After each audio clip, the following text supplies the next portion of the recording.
Olá, pessoal, sejam bem-vindos à nossa aula número 14 do curso de Deep Learning. Nessa aula, nós vamos tratar de redes neurais recorrentes.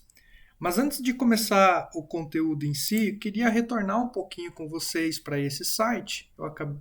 Eu já mostrei esse site em outras aulas, que é o ZUL da rede neural. E só para a gente lembrar daqui o que a gente já viu, né? Em termos de célula, a gente já viu essa célula input normal.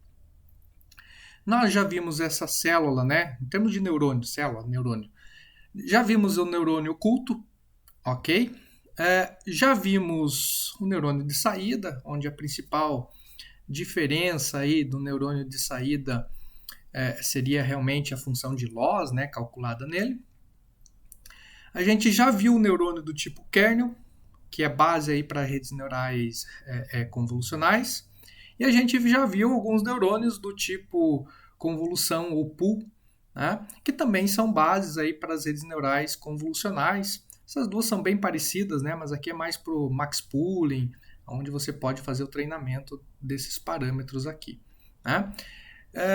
Então, nessa aula número 14, nós vamos ver redes recorrentes, o azulzinho. Nós vamos ver redes com memória, que seria LSTM. E nós vamos ver redes de memória com gates, que seria as GRUs. Tá? E aí vai ficar faltando pouca coisa, no sentido... óbvio, ainda não é pouca coisa, mas... vejam que a gente está cobrindo praticamente todos os conteúdos aqui do nosso ZUL da ideia de Deep Learning. Né? A ideia não é explorar, acabar com tudo que existe na literatura, até porque isso é impossível, mas pelo menos essa base, né? Para que a gente possa olhar para essa imagem aqui e saber o que é cada coisa, certo? Esse é o meu objetivo das aulas. Então a gente já viu Perceptron, a gente já viu redes neurais multicamadas, a gente já viu aqui redes neurais convolucionais, onde tem os neurônios convolucionais e de kernel, né? E agora a gente vai começar a explorar outras combinações, principalmente a parte de redes neurais recorrentes, LSTM, GRU, tá? Enfim. E ainda antes de começar com a ideia de LSTM, eu gostaria de voltar um pouco nos anos aí, né? E mostrar como é que é feito a abordagem. O exemplo que eu vou acabar mostrando nessa aula, ele é um exemplo de processamento de texto, tá? Ou seja, NLP, né? Processamento de linguagem natural. E como é que o pessoal fazia processamento de texto antes aí do advento dos Deep Learning da vida, né? O pessoal usava um modelo que chamava Bag of Words, tá? Como é que é esse Bag of Words? Primeiro a gente tem que, obviamente, adquirir o nosso dataset aí puro, né, bruto, né? ROM vem de bruto, né, sem processamento. Nesse caso desse dataset aqui, nós temos apenas 3 frases, né? O sol está brilhando, o tempo está bom, o sol está brilhando, o tempo está bom enfim. Temos 3 frases, ou seja, 3 entradas. Deixa eu até dar um zoom aqui, tá pequenininho, né? Temos 3 entradas, x1, x2, x3. Qual que é a diferença, né? Agora a gente não tem mais um vetor, né, com colunas definidas. Agora a nossa primeira amostra aqui é uma frase com 4 palavras, a segunda tem 4 palavras e a outra frase tem um monte de palavras. 4, 8, 9, 10, 11, 12, 13, 14 palavras, né? Então a gente tem que, para poder usar as nossas abordagens de aprendizado de máquina em cima desse tipo de dado, a gente tem que transformar esse dado em aquela matriz design que a gente já conhece, aí já está careca de usar, né? Aonde cada linha é uma amostra, já que eu tenho 3 frases, 3 linhas de amostra, né? 3 frases, 1, 2, 3, 3 linhas de amostra, ok? Professor, mas e as colunas? O que vai ser as colunas nesse caso? Bom, primeiro a gente vai construir o vocabulário, tá? Nesse caso, o vocabulário é simplesmente eu fazer uma lista de palavras únicas do meu dataset. Então, quais as palavras que aparecem nas minhas Nesse caso, 3 amostras. Se fosse 40 mil amostras, quais as palavras aparecem nas 40 mil amostras, né? Então, nesse caso aqui dessas 3 amostras, aparecem estas palavras, são 9 palavras.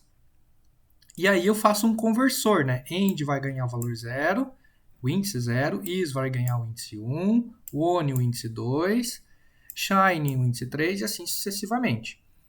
E aí eu simplesmente faço uma contagem. Como assim, professor, contagem? Aqui, ó. Se a gente for observar, o índice 0 é a palavra end, né? Índice 0, coluna 0 no caso. Aqui, palavra end. Será que o end tem na primeira frase? Não tem, então coloco 0. A coluna 1 é a palavra is. Será que is tem na primeira frase? Tem. Quantas? Uma. Então coloco 1.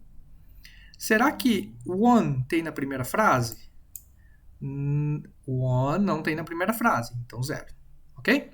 Vamos lá para a última frase que é interessante.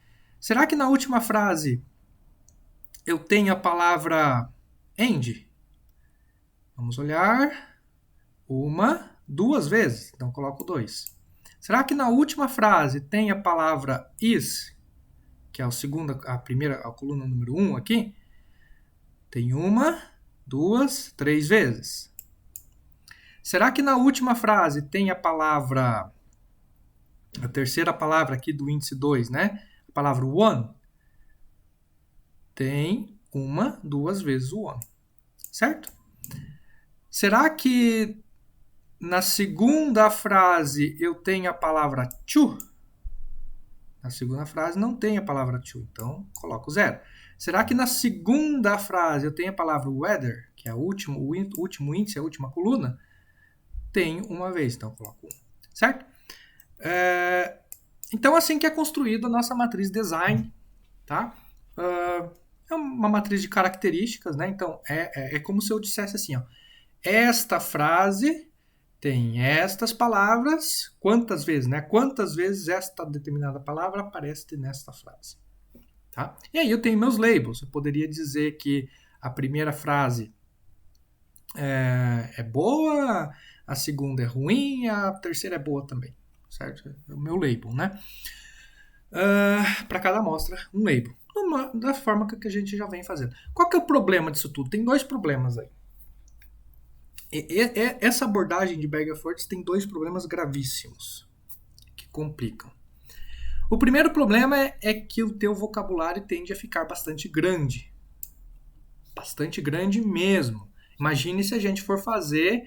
Imagine que meu dataset de entrada é a Bíblia, ou é o livro de Shakespeare, ou é a Wikipedia. Se a gente for fazer esse vocabulário construído com a Wikipedia, vai ficar com mais ou menos 2 milhões, 3 milhões. Estou chutando um valor aqui, nem sei na verdade quantas palavras diferentes, pensando só em português, a gente teria. Ou seja, essa nossa matriz design seria uma matriz de N linhas, uma linha para cada frase, talvez, com, sei lá, vou chutar, 400 mil colunas. Né? O que seria muito ruim, porque eu tenho... isso a gente cai no mal da dimensionalidade. Né? Quando eu tenho muitas e muitas características, fica um pouquinho difícil de eu trabalhar, porque eu vou ter características esparsas. Imagine... Como assim, professor? Imagine a situação onde o teu vocabulário é de 400 mil palavras e você apresenta essa frase. Então, 399.996 colunas ficariam zeradas, enquanto que apenas 4 teriam valores uns, porque eu só tenho 4 palavras diferentes nessa frase. Por isso que eu vou ter uma matriz extremamente esparsa, ou seja, com muitos zeros. Isso pode atrapalhar bastante o meu treinamento, tá? Então essa é a abordagem clássica. Tem algumas normalizações que o pessoal faz aqui, TF, DF, enfim, mas não interessa no momento, tá? O importante é, professor, posso fazer um classificador desse jeito? Até dá, né? Se o teu dataset for pequenininho e tal, bem comportado, com um vocabulário pequeno, até dá para fazer. Então você monta a matriz design baseado nessa ideia de montar um vocabulário e refletir o vocabulário como sendo as características, né? A palavra que aparece, né? A palavra aparece ou não aparece na frase, no caso é a característica. Você monta um classificador normal, como a gente tem feito aí usando Multilayer Perceptron, regressão logística. Tá? Então essa é a abordagem clássica. Uma outra abordagem que a gente já viu que dá para fazer seria usar, já comentei com vocês, que é usar redes convolucionais de uma dimensão. Afinal de contas, eu poderia aplicar convolução aqui, certo? Sem problema nenhum. Por que eu não posso aplicar um filtro 1D em cima de cada uma das amostras? Posso, sem problema. Então aqui, por exemplo, eu traduziria aqui a palavra D como 1, a palavra som como 10, a palavra is como 15, né? Cada uma vai ganhar um número nessa sequência, né? Palavras únicas, cada palavra ganha um número, né? Aqui o Shining vai ganhar 300. E aí eu, montando esse vetor, né? A gente pode pensar nesse vetor como sendo um sinal. Eu teria que poderia aplicar convoluções em cima desses valores, certo? Ah, professor, mas não tem que normalizar? Pode, também pode normalizar aí, ou não normalizar, enfim. Mas essa é uma outra abordagem, né? Então tem a abordagem bem clássica, usando Bag of Words. Tem a abordagem não tão clássica, usando redes neurais convolucionais de uma dimensão. Né? E tem a abordagem que a gente vai ver agora, que é usar as redes neurais recorrentes. Tá? Então a gente vai ver o que é redes neurais recorrentes, a gente vai ver o problema do backpropagation em cima dessas redes neurais recorrentes, e aí eu vou evoluir para alguns modelos que é o Long Shared Memory, que é as redes LSTM. Se a gente voltar no Zoo, é esse cara aqui, bolinha. Né? Recorrente é esse cara sem nada dentro. O LSTM é esse cara bolinha. E o GRU é uma modificação do LSTM. Dá para entender facinho os GRU se a gente entende o LSTM. Tá? E vou apresentar alguns exemplos para vocês. Então, na verdade, a parte da LSTM eu vou deixar para um segundo vídeo. Né? E por último, a gente então vai ter exemplos, e por último eu vou entrar no mecanismo de atenção, que é mais uma evolução das redes neurais recorrentes. Tá? Mas aí eu vou precisar de uma aula inteira também, então provavelmente essa aula de RNN vai ser dividida em 3 partes. Qual que é o problema? O problema é que esses dados, agora, por exemplo, o dado de texto, eu esqueci de falar uma coisa. O primeiro problema é que a matriz aqui ela vai ser muito esparsa, certo? E o segundo problema é que eu perco nesse tipo de desenho, eu perco as relações. Eu não sei mais quem que é primeiro, quem que é o último aqui. Aqui parece que a palavra, qual que é a primeira palavra? Is vem antes, se a gente fosse ler essa frase aqui dentro, né? Parece que a palavra is vem antes da palavra número 4, que é shining. Nesse caso até vem, né? Mas aí a palavra número 5, número 4, que é sun, vem depois de shining. Então, por exemplo, the sun e shining geraria esse vetor. Shining, sun, is, the geraria o mesmo vetor, igual. Né? Então eu perco essa relação de sequência. E essa relação de sequência num texto ela é extremamente importante. Tá? Então, essa abordagem por Bag of Words, ela perde além de gerar uma matriz design extremamente esparsa, também perde essa informação de sequência das palavras. Porque eu estou analisando apenas que palavras tem e não necessariamente a sequência delas. Ok? De novo, né? Se você fizer a palavra shining sun the is, vai gerar exatamente o mesmo vetor. Tá? A Maria tem um gato e o gato tem a Maria, são frases com contexto diferente, mas que nesse tipo de representação acabam gerando a mesma representação. Certo? Então tem problemas aí com a abordagem de Bag of Words. Aqui, usando a CNN, eu até tenho um pouco dessa ideia de contexto, né? Mas a ideia de RNN é justamente levar essa ideia de sequência. Então, sempre Sempre que a gente pensar que o dado tem uma informação de sequência importante, a gente vai para uma RNN, né?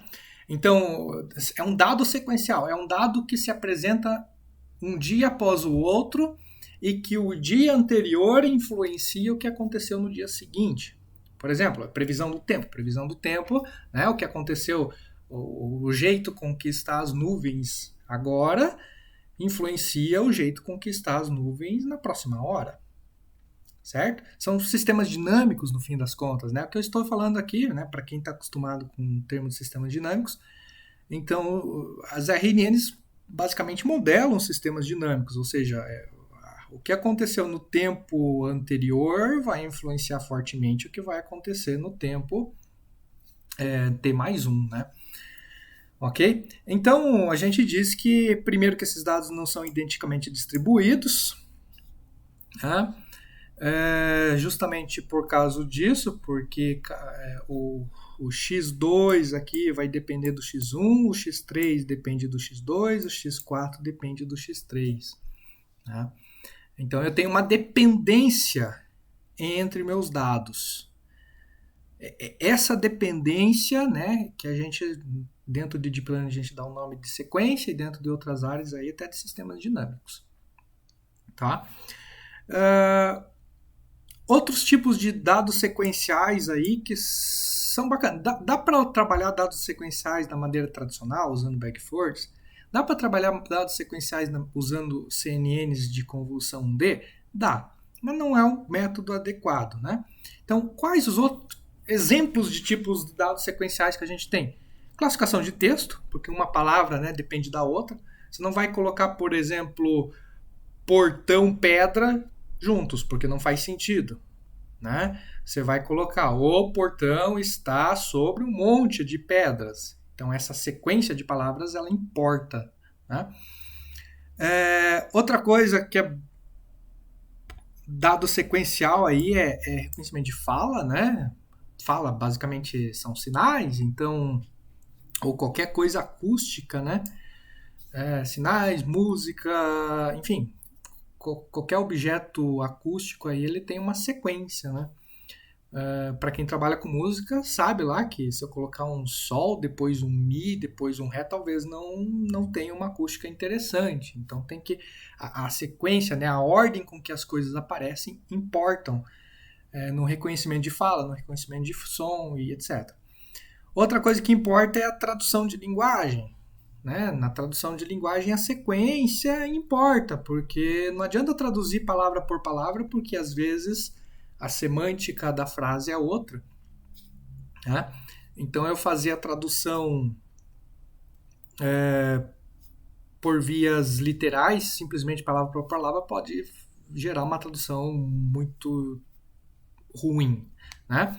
Outro tipo de sequência, né? Ações, mercado de ações.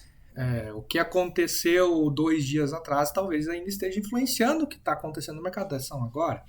O que aconteceu há 2 minutos atrás no mercado de ação vai influenciar o que vai acontecer no próximo minuto. Né? Então, o mercado de ações basicamente é um modelo sequencial, é um modelo dinâmico, certo? Outro tipo de modelos sequenciais, DNA. Né? O DNA basicamente sequências de aminoácidos lá, né? É um modelo sequencial, né? O A, C, T, G, T, T. Se você mudar essas sequências aqui, você tem implicações extremamente grandes aí dentro da célula, né? Algumas podem não ter implicações, mas outras têm. Então, é bem complicado, né? Então, o DNA também tem que ser analisado aí do ponto de vista de um dado sequencial.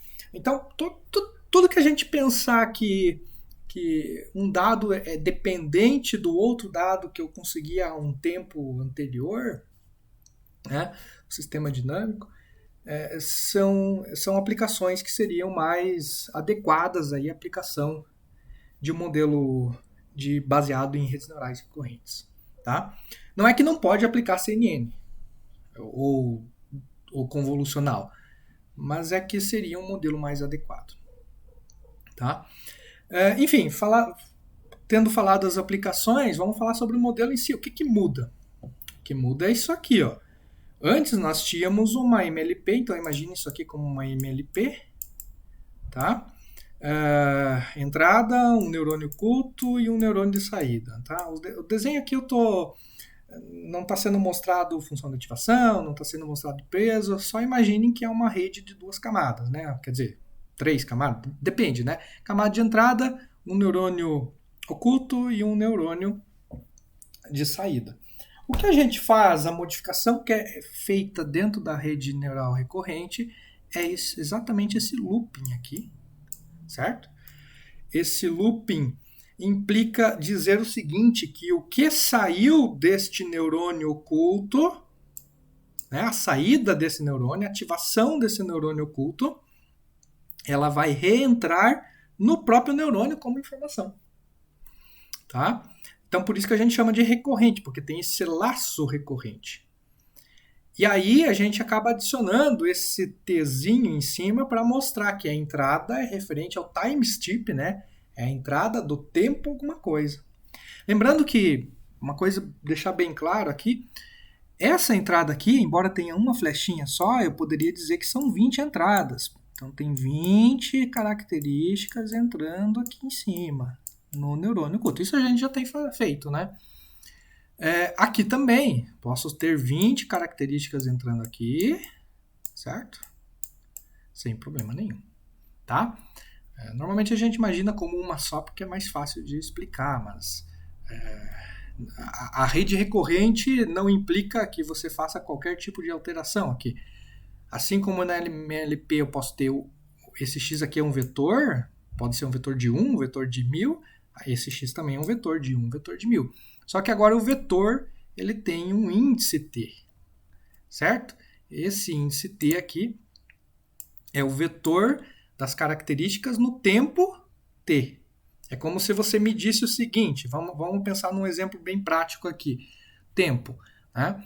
Tempo, para ver se vai chover ou não vai chover. Eu calculo umidade, temperatura máxima, temperatura mínima e pressão atmosférica para o dia 1. Então eu tenho 4 características. Temperatura máxima, mínima, pressão atmosférica e umidade para o dia 1. Temperatura máxima, mínima, pressão atmosférica para o dia 2, temperatura máxima, mínima, umidade e pressão atmosférica para o dia 3, certo? Então eu tenho, veja, são as mesmas características que eu estou medindo, porque eu estou medindo para todo dia, eu estou medindo temperatura máxima, temperatura mínima, umidade, pressão atmosférica, para cada um dos dias. Então a minha entrada é sempre 4 aqui, né? Sempre 4, que eu tenho sempre 4 entradas. Para cada dia t, para cada incremento de tempo t, e aí pode ser dia, pode ser minuto, eu tenho a inserção de 4 características. Ok? E aí eu tenho o laço recorrente, que é a saída, né? E aqui eu posso, depende de quantos neurônios aqui eu tenho nessa camada oculta, né? Aqui eu estou desenhando um neurônio só, mas poderiam ser 10 neurônios, enfim. Essa informação ela reentra, né, dentro da nossa, ela realimenta a nossa rede, tá? E além de realimentar a nossa rede, alimenta, obviamente, o outro neurônio da camada de saída, ok? Acho que o desenho é bem claro, né? Mas a gente pode fazer um desenrolar, né, um fold dessa rede nesse sentido aqui, ó. Quando a gente faz um fold pensando nos tempos, a gente vai ter aqui a entrada do dia t-1, né? Alimenta a camada oculta da rede, que alimenta a saída dessa rede no tempo t-1. Essa saída da camada oculta, também, além de alimentar a saída da rede, ela alimenta o próximo tempo da rede. Então, a diferença está aqui. O nosso neurônio, ou os nossos neurônios, aqui é uma abstração, né? Os nossos neurônios eles podem receber X dados daqui de baixo, né? Temperatura máxima, temperatura mínima, umidade e pressão atmosférica, como pode receber X dados daqui também. Então agora eu tenho a entrada, é aquilo que eu leio diariamente em cada tempo t, t menos 1, t mais 1, etc. E eu tenho também como entrada desse neurônio a informação do estado do neurônio da camada oculta no tempo anterior. Né? A gente diz que a gente está fazendo um fold, né? Estamos desenrolando, porque se você, né, imagina esse T andando, você consegue esse tipo de estrutura. Tá? Isso para um único layer oculto, se a gente pensar em 2 layers ocultos, a gente vai ter essa estrutura aqui, né? 1 layer oculto, 2 layers ocultos. Lembrando que eu estou pensando em layer aqui, eu posso ter quantos neurônios eu quiser.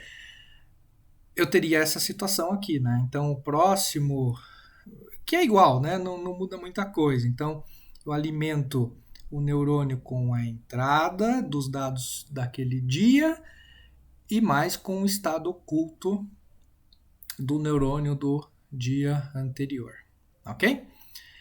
E também é importante falar que eu vou ter uma saída para cada tempo, né? Assim como eu tenho, se eu medir temperatura mínima, máxima, umidade e pressão atmosférica nesse dia, eu tenho que ter um rótulo. Nesse dia está chovendo, nesse dia está, no dia T-1 está chovendo, no dia T está nublado, no dia T+1 está sol. Enfim, eu também tenho um rótulo para cada dia. Ok? Então eu tenho essa situação. Enfim, mas eu tenho... Quando a gente trabalha com dados de sequência, eu tenho muitas formas de modelar isso aí. Tá? Essas são as 4 principais formas, que é o Man-to-One, o One-to-Many e o Man-to-Many. Deixa eu abrir uma por uma para ver se a gente entende melhor. O Man-to-One é quando o dado de entrada é uma sequência, mas a saída ela não é uma sequência. Ela normalmente é um escalar ou simplesmente um vetor. Mas não é uma sequência, não tem uma sequência de saída por dia. Por exemplo, problema de análise de sentimento. De texto. O que é análise de sentimento? Acho que até abri aqui. Análise de sentimento se um texto for minha experiência, foi fantástica. Então, o sentimento da pessoa que está escrevendo isso é positivo. O produto é ok, eu acho. Então, o sentimento é neutro, não é nem ruim nem bom. O seu time de suporte é inútil. Então, o sentimento desta frase foi negativo, né? A pessoa está com raiva. Isso é análise de sentimento. Vejam, qual que é a entrada? O texto, certo? E o texto é essencialmente uma sequência. Ok? Tá aqui, os dados de entrada são uma sequência. E a saída? A saída é apenas um valor, positivo, neutro ou negativo. Né? Que eu tenho que analisar a sequência inteira da frase para ter uma saída. Então, essa é a ideia do Man-to-One. Eu entro com uma frase ou com um sinal e classifico isso com um rótulo, né? Binário, positivo, negativo, bom, ruim, triste, não triste. A análise de sentimento é só um exemplo, mas tem outros exemplos aí de Man-to-One. Deixa eu ver se eu tenho mais algum aqui. Não. Ok? Um outro tipo de análise é o One-to-Many, onde eu tenho os dados de entrada apenas um timestamp, tá? E a saída é uma sequência. Peraí, professor, como assim? Não entendi.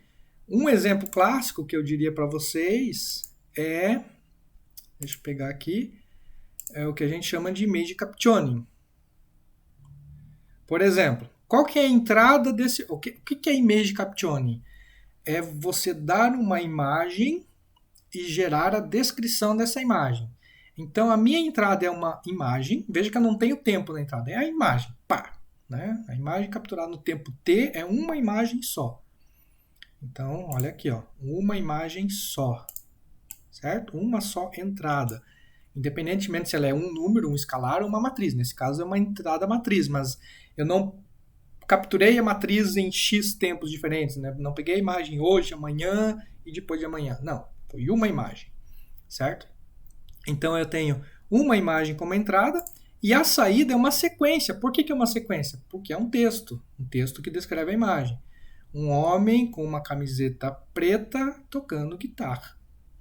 Ok? Aqui um construtor vestindo laranja, né? Um vestido de proteção laranja, trabalhando numa estrada. Duas meninas jovens jogando Lego. Então, nos 3 casos, a entrada foi uma imagem e a saída foi uma sequência de palavras. Ok? Então, esse é o caso many-to-one. Né? Por exemplo, image captioning é um típico caso aí de aplicação many-to-one. Tá? E aí eu tenho o many-to-many. Ok? Como assim, professor, many-to-many? Many-to-many é quando tanto a entrada como a saída são sequências. Por exemplo, vamos pegar o image captioning e vamos pensar em vídeo captioning. Vídeo captioning basicamente é isso aqui que está acontecendo. Eu estou apresentando um vídeo e eu quero uma descrição daquele vídeo. O vídeo mostra 2 pessoas brigando durante uma guerra nuclear, sei lá. O vídeo mostra 2 pessoas relaxando à beira da praia, enquanto isso um barco se aproxima. Isso é um vídeo captioning. Percebam que na ideia de vídeo captioning, a entrada é uma sequência de imagens, porque é um vídeo. Tá? Para quem não trabalhou com imagem, um vídeo nada mais é do que uma sequência de imagens, uma depois da outra. Então, tem uma sequência de imagens e uma saída que é uma sequência de palavras que descrevem o vídeo. Ok? Enquanto eu tenho também esse many-to-many, ok? Aqui eu tenho many-to-many delayed, né? Que eu apresento uma sequência e quando eu termino de apresentar a sequência que eu começo a gerar a sequência de resposta. Por exemplo, tradução. Google Translator é um modelo desse tipo, né? Onde eu apresento o meu texto, eu vou fazer a codificação do meu texto, fazer análise semântica e depois eu vou traduzi-lo para o inglês, né? Então, eu apresento o texto em português, vou traduzi-lo para o inglês. Então, não adianta eu apresentar a palavra vida, life, is, is, e traduzindo letra, palavra a palavra, porque eu vou perder um pouco do contexto, né? Então, o ideal, espera algumas palavras aparecerem para entender o contexto da frase, né? Então, espera algumas palavras aparecerem para entender o contexto da frase e só aí comece a traduzir.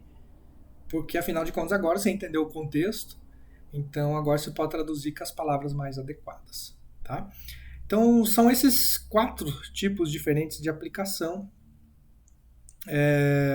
que podem ser feitas aí em cima de dados sequenciais. Tá? Professor, vamos pegar esses exemplos aqui de trás, então. Classificação de texto, que tipo é? Classificação de texto, se eu quero classificar um texto... o texto é romance, o texto é um texto de guerra, o texto é científico. Então, eu estou apresentando uma sequência de palavras, classificando com uma classe apenas. Ok? A outra aplicação, reconhecimento de fala. Né? Depende do que a gente está querendo fazer. Eu estou querendo dizer se é homem ou se é mulher, então eu apresento o sinal inteiro da fala, eu tenho uma saída homem e mulher. Ok? Mas eu poderia também fazer não necessariamente um reconhecimento só para dizer se é homem ou mulher. Eu poderia dizer, eu tenho um sinal e eu quero ver se dentro desse sinal eu tenho um latido de cachorro. Então aí a entrada é man-to-man, porque é um sinal de fala, e a saída também é uma sequência com zeros aonde não é latido e 1 aonde é latido. Né? Então serve para a gente fazer segmentação de sinais aqui. Certo? Tradução de línguas eu já falei para vocês, é esse many-to-many delayed. Previsão de preço de estoque seria esta situação aqui. Eu apresento toda uma sequência anterior das ações e prevejo o valor futuro. Ok? ou os valores futuros das ações, se eu quiser prever não só o próximo, mas os próximos, né? Então eu teria uma arquitetura many-to-many. E DNA eu não conheço muito bem, não sei falar, né? A gente teria que entrar aí mais no contexto de bioinformática, tá? Ok, então acho que ficou bem exemplificado os problemas. Vamos tentar entender como é que qual que é o problema do backpropagation aqui, né? O que a gente vai usar agora é um backpropagation alterado, que a gente chama backpropagation full time, tá? O que acontece? O que muda, né? Se a gente olhar sem essa parte recorrente, olhar só para esse módulo aqui, a gente tem uma MLP tradicional. Entra, multiplica pelos pesos, eu vou ter uma saída aqui, né? De um neurônio, peso neurônio aqui de novo, né? Eu estou ocultando aqui funções de ativação e tal, mas imagine que é uma rede com uma entrada, um neurônio oculto e um neurônio de saída. Então eu tenho duas matrizes de peso. Aquela que multiplica a entrada para gerar o valor do neurônio oculto e aquela que multiplica a saída do neurônio oculto para gerar a saída Y, certo? O que eu estou colocando agora é mais uma matriz de peso, está aqui do lado, deixa eu até apagar aqui. O que eu estou colocando agora é mais uma matriz de peso que vai multiplicar a saída desse neurônio oculto fazendo ele reentrar no próprio neurônio, tá? E normalmente eu indico essa matriz junto com esta aqui. Por quê? Porque se a gente olhar nesse neurônio aqui do meio, nesse cara aqui, o que eu tenho? Esse cara aqui está recebendo a matriz WHX e está recebendo a matriz, né? Aliás, está recebendo os dados ponderados pela matriz WHX e está recebendo os dados ponderados pela matriz WHH. Então a gente pode juntar tanto o HX como o HH, né, e dizer que é uma matriz só, né, a matriz WH. Não é muito comum, mas dá para fazer isso aí. Então o que eu tenho diferente é essa matriz de peso. Então, se vocês lembrarem do backpropagation, faz umas quantas aulas, mas a diferença daquele backpropagation tradicional de MLP, agora é que eu estou adicionando uma matriz de pesos extra para a recorrência. Ok? Então é muito simples. Se a gente olhar só para essa parte aqui e essa parte aqui, a gente tem entrada no tempo t vezes peso mais bias. Neurônio tradicional, não muda nada. Eu tenho, na verdade, mais este termo aqui, né? Então eu tenho este peso aqui e este outro peso aqui. Então eu tenho as entradas num determinado instante de tempo ponderado pelo peso, aqui, certo? E eu tenho as entradas, aliás, eu tenho as saídas ocultas do neurônio no estado anterior, ponderadas pelo peso. Aqui, né? Então, esse módulo aqui, 1 e 2. E mais o bias que sempre tem dentro do neurônio. E aí eu tenho a função tem a ativação lá do neurônio, onde eu aplico a função de ativação naquele Z e eu tenho a saída do neurônio. Tudo igualzinho. Então o que mudou realmente foi esse termo extra aqui. Daí vocês me perguntam assim, professor, mas e aqui no começo? Qual que é o valor do estado oculto? Se eu não tenho, né? Porque esse cara aqui você tem a partir do momento que você começa a fazer recorrência, mas aqui no comecinho você não tem. Normalmente coloca-se zero, né? Inicia o estado do neurônio como zeros, tá? Não tem muito segredo. Ok? Para descobrir a saída, não tem nada muito diferente, né? Então, já que eu descobri a saída, nesse caso eu descubro a saída deste neurônio, certo? Para mim descobrir essa saída Y, é só seguir o tradicional, né? Então, a saída deste estado oculto no tempo t, vezes a matriz aqui do próximo neurônio de saída, mais bias, função de ativação em cima dessa net input, tem a minha saída. Tudo igualzinho. Não mudou absolutamente nada, né? Então a única coisa que mudou realmente foi esse termo aqui do meio, ok? Outra coisa que muda é o loss, né? Porque agora o meu loss ele tem que ser calculado para o tempo, né? Porque eu tenho N saídas agora da minha rede, né? Cada vez que eu faço uma recorrência, né? Eu vou fazer 1, 2, 3, 4, 10 vezes, eu vou ter N saídas, né? Para o dia 1 que eu calculei lá temperatura, umidade e pressão, eu tenho uma saída. Para o dia 2 que eu calculei média, umidade e pressão, eu tenho outra saída. E essa informação do dia 1, ela alimenta o dia 2. Essa informação do dia 2 alimenta o dia 3 e assim sucessivamente. Então, o meu loss ele é calculado aí como um somatório dos losses de cada um, né, dos timestamps aqui, ok? Não tem muito segredo também. Para otimizar isso aqui, o pessoal modificou um pouquinho o backpropagation e chamou isso de backpropagation through time, tá? Vocês podem acessar esse artigo de 1990, então não estou falando de nada recente aqui, redes neurais recorrentes é bem antigo, né? Tem alguns outros materiais bastante interessantes, mas só abrindo rapidamente, eu não quero também abrir tudo isso, mas o loss depende do que, né? O loss depende do neurônio 1. Uma das dependências do loss é deste matriz de peso oculta aqui, né? Do nosso HH, WHH. Então esse WHH, né? Então esse loss depende do Y. Então o loss depende do Y, né? Óbvio, né? O loss depende do Y, da saída do último neurônio. E esse Y depende da camada oculta. E a camada oculta é um somatório, porque eu tenho K times chips. Né? Então, esse H de T, né, a ativação do neurônio oculto no tempo T, ele depende da ativação do neurônio oculto dos outros tempos K para trás. Porque eu tenho essa informação recorrente passando tempos para frente. E a ativação dos caras K tempos atrás depende do próprio HH. Então veja que é uma coisa recorrente, né? Por isso do recorrente. O fato é que se a gente abrir isso aqui vira um produtório, tá, gente? Bem complicadinho. E aí eu vou ter um grande problema. Né? Porque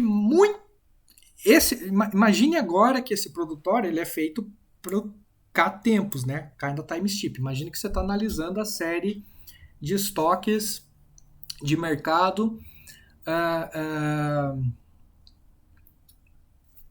para 10 anos. Todos os dias. Eu vou ter aí 3.000 produtores. 3.000, um número baixo multiplicado por um número baixo, vocês já sabem o que vai acontecer, né? Vanishing gradiente ou exploding gradiente, né? Porque são muitas multiplicações de valores baixos vezes valores baixos, né, para conseguir calcular esse gradiente. E aí eu tenho o problema do vanish e do exploding. Ok? Então é daí que o pessoal tentou resolver o backpropagation to time. Né? Funciona? Funciona. Não é ruim backpropagation to time, desde que você não tenha muitas recorrências. Se você tiver muitos timestamps, né, muitas recorrências, muitos dias, vai ser um problema treinar isso, tá? Para quem quiser saber um pouquinho mais aí do backpropagation through time, derivações e tal, explicações mais detalhadas, eu aconselho esse artigo, ele é bem melhor do que o artigo original, né? Tá mais didático, vamos dizer assim, tá? Agora eu vou mostrar a implementação e vou deixar o LSTM, que é outro tipo de neurônio, para a próxima aula. Então eu tenho uma implementação aqui bem simples. O que a gente vai fazer aqui é análise de sentimento. Então eu estou usando o dataset do IMDb, um dataset bem famoso na literatura, tá? Aonde o que ele tem? Ele tem uma frase e ele tem um rótulo positivo ou negativo, é sentimento, né? Será que esse cara aqui, o review desse cara, ele é bom ou é ruim, com base no que ele escreveu, né? Então, aqui é claro, né? Um título maravilhoso, né? Só por esse começo de review já dá para saber que é um review positivo, né? Enfim, o fato é, alguém escreveu um review de um texto, de um filme, né? Na verdade, dos seriados lá, dos filmes, e eu quero saber se esse review ele é positivo ou é negativo, tá? Então eu fiz aqui, deixa eu reconectar. Fiz aqui um exemplinho para vocês, vai estar lá na pasta, obviamente. Importando aqui, eu estou fazendo em Keras, né? Depois, inclusive, tem vários outros exemplos em PyTorch. Aqui a base de dados original, eu já acabei de mostrar para vocês, é um texto e um review. Então eu vou ter as minhas amostras e o meu rótulo. Tá? Primeiro eu defino algumas coisas, que o número de palavras é 2000, o máximo de palavras é 100, depois eu vou usar isso aqui e faço a abertura do meu dataset. Ok? Isso aqui vai fazer o download do dataset. Tá? E aí eu posso, por exemplo, olhar para o shape desse dataset. Eu tenho 25 mil textos. Ok? Se a gente imprimir o Xtrain, a gente vai ver que cada amostra, né, cada linha, cada uma das 25 mil linhas,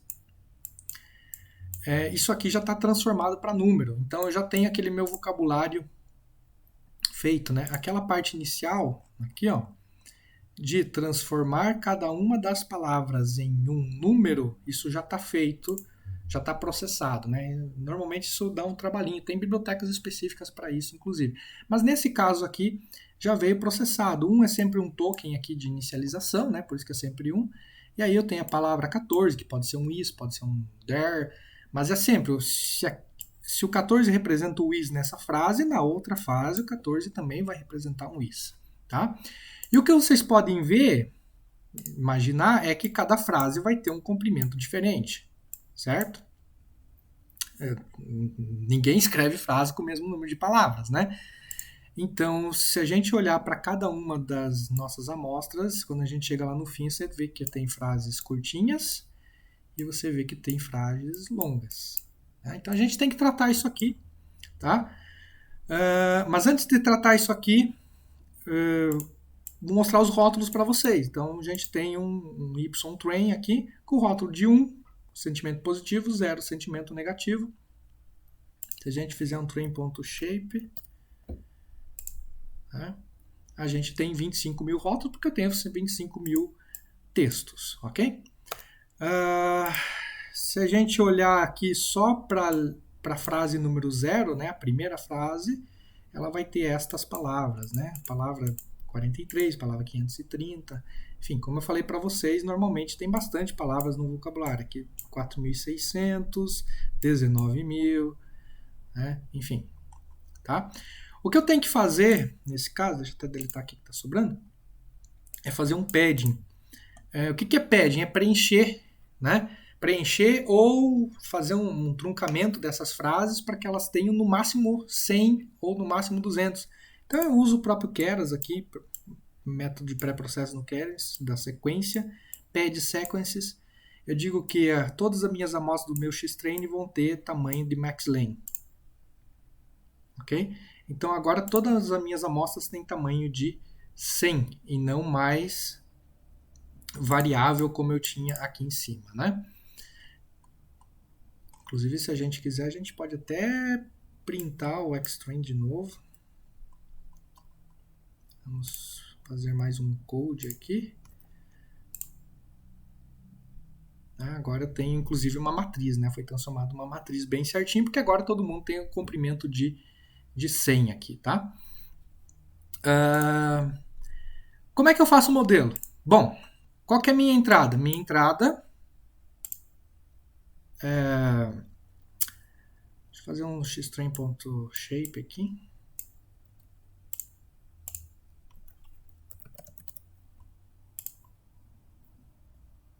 Minha entrada agora são 25 mil amostras, né, por 100 palavras. Então, eu tenho que fazer lá um keras input dizendo que eu vou entrar com 100 palavras. Ó, eu vou entrar com 100 palavras em você. Tá? Vou até comentar essa camada embeddings de início e vou colocar o xinput aqui. Tá? Para tirar o embed e fazer só com a rede neural recorrente. Então, nesse caso aqui, o que vai acontecer? Eu vou entrar com 100 palavras, estou criando um layer aqui com uma RNN simples, 128 unidades, então eu tenho 128 neurônios, a ativação essa aqui, que vai entrar este cara. E depois, a saída disso aqui vai entrar para uma camada densa, com apenas uma unidade aqui, porque eu só quero dizer se é positivo ou negativo, no fim das contas, né? Crio o modelo, né, dizendo que a entrada é essa, a saída é o x. Eu estou usando aqui a ideia do keras funcional, né? Então vamos criar o modelo rapidinho. Opa, deu um errinho. O número de dimensões aqui, tá. Então tem que mudar a dimensão para 1. Pronto.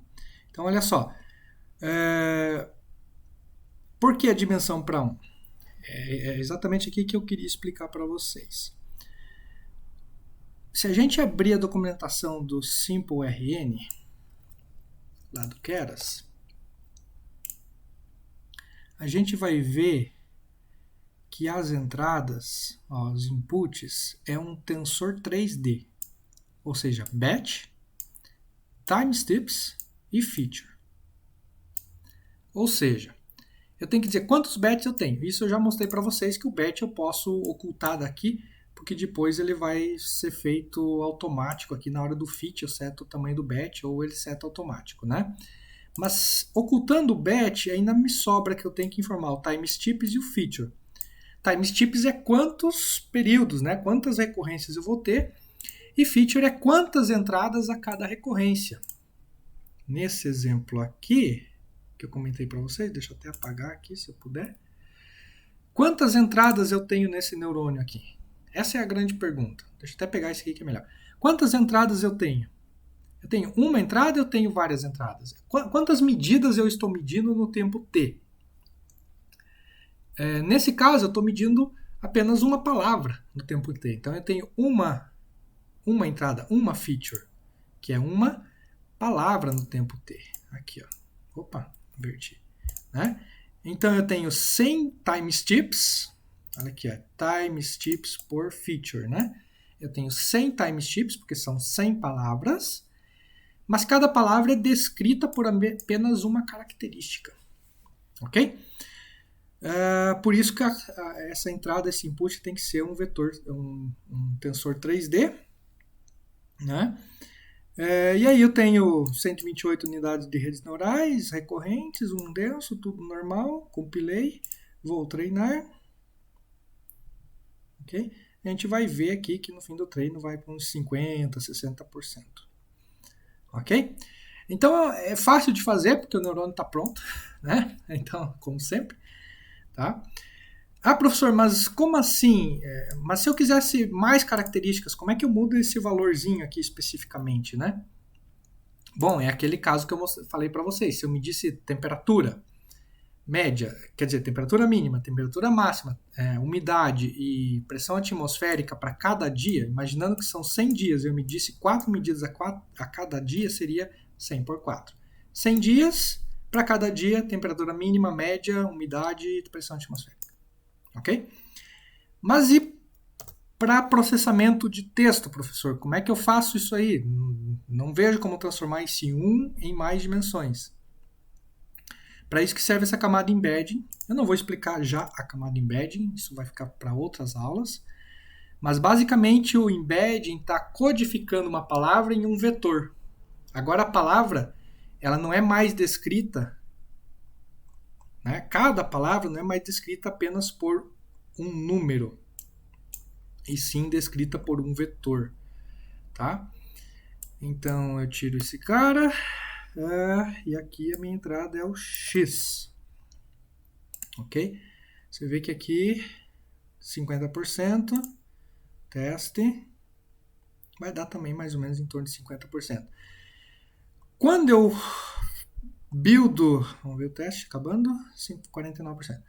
Quando eu buildo isso aqui com embeddings, o que acontece? Olha só o que mudou. Eu estou entrando com as palavras no embedding, e o embedding está me codificando cada uma das palavras em um vetor de 128 dimensões. Isso a gente vai ver em próximas aulas. É como se eu dissesse assim, a palavra agora não é mais representada por um número, é representada por uma sequência, né, por um conjunto de números.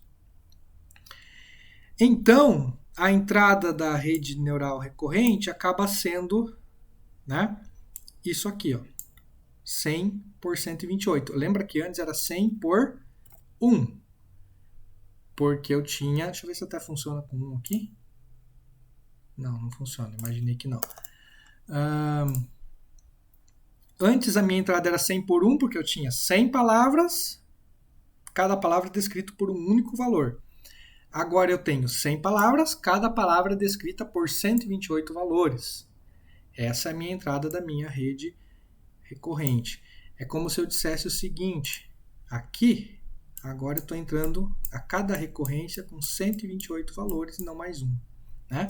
Antes eu estava entrando com apenas um a cada recorrência, são 100 recorrências, certo? 100 repetições aqui, mas a cada repetição apenas um valor.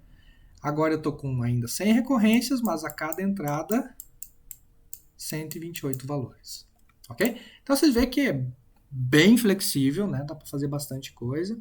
E quando a gente treina isso aqui, a gente vai ver a diferença aí de usar uma rede neural recorrente com embedding e sem embedding na camada anterior à rede neural recorrente. Tá?